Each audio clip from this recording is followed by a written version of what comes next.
পুরুলিয়ার মানুষের কাছে বিশ্ব জল দিবসের তাৎপর্য বিশেষ, কারণ এখানকার মানুষের জীবনে জলের অপ্রতুলতা অন্যতম বড় সমস্যা।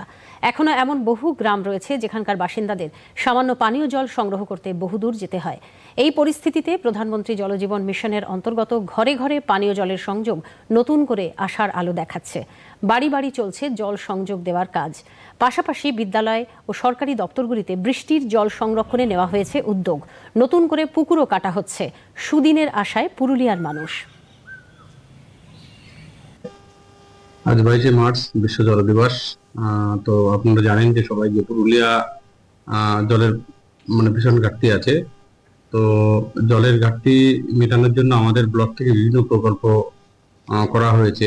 যেমন আমাদের অফিস সত্রে একটা ওয়াটার হারভেস্টিং সেন্টার রয়েছে, যেটা আমাদের যে বৃষ্টির জল আসে সেটাকে রিইউজ করার জন্য।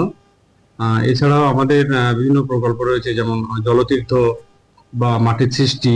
এই বিভিন্ন প্রকল্পে আমাদের মানবাজার এক ব্লকের এলাকাধীন বিভিন্ন গ্রাম পঞ্চায়েতগুলিতে প্রায় 30টা পুকুরের মতো সংস্কার করা হয়েছে বা কিছু পুকুর নতুন করে কাটাও হয়েছে, যাতে বৃষ্টির জলকে ধরে রেখে সারা বছর যাতে চাষের কাজ বা বিভিন্ন কাজে যাতে লাগানো যায়।